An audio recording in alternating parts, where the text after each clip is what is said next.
ഒരു കാരണവുമില്ലാതെ 2 വർഷമായിട്ട് ഭാര്യമാർ ഭർത്താവിൻ്റെ വീട്ടിൽ നിന്ന് ഇറങ്ങിപ്പോയി സുഖ സൗകര്യത്തോടുകൂടി അവളുടെ വീട്ടിൽ നിൽക്കുന്നുണ്ട്. എന്നിട്ട് നിങ്ങളുടെ എതിരെ മെയിൻ്റനൻസിന് വേണ്ടിയിട്ട് കേസ് ഫയൽ ചെയ്യുന്നുണ്ടെങ്കിൽ ലഞ്ചിൻ്റെ പൈസ കൊടുക്കണ്ട എന്ന് ഡൽഹി ഹൈക്കോർട്ട് ഓൾറെഡി പറഞ്ഞു കൊടുത്തിട്ടുണ്ട് കേട്ടോ.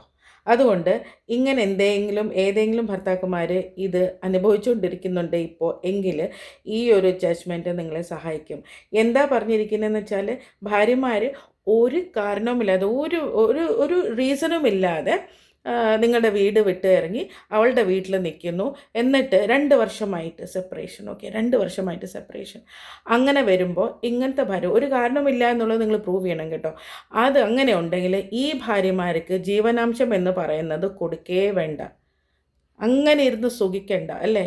എന്ത് കാരണത്തിനാണ് വീട് വിട്ട് ഇറങ്ങി പോയിരിക്കുന്നത് എന്നുള്ളത് അവർ തീരുമാനിക്കട്ടെ, അവർ കാണിക്കട്ടെ, അവർ പ്രൂവ് ചെയ്യട്ടെ. അതിനുശേഷം മതി ഈ പൈസ പൈസ പൈസ എന്ന് പറയുന്നത്. ഭർത്താവിന് വേണ്ട, ഭർത്താവിൻ്റെ പൈസ മതി. എന്തൊരു കഷ്ടമാണ് നോക്ക്. ഞാൻ ഈ പറയുന്നത് ഫോൾസ് കേസ് ഫയൽ ചെയ്യുന്ന സ്ത്രീകളാണ് കേട്ടോ. അല്ലെങ്കിൽ എന്താ പറയുക, ഇതുപോലെ ഒരു കാരണവുമില്ലാതെ ഭർത്താവിനെ ഇട്ടേച്ച് അവളുടെ വീട്ടിൽ പോയിട്ട് കുത്തിയിരിക്കുന്നു. ചിലപ്പോൾ കാമുകനോട് സൊള്ളുമായിരിക്കും, നമുക്ക് അറിയില്ലല്ലോ. എന്നിട്ട് മക്കളെയും കാട്ടില്ല.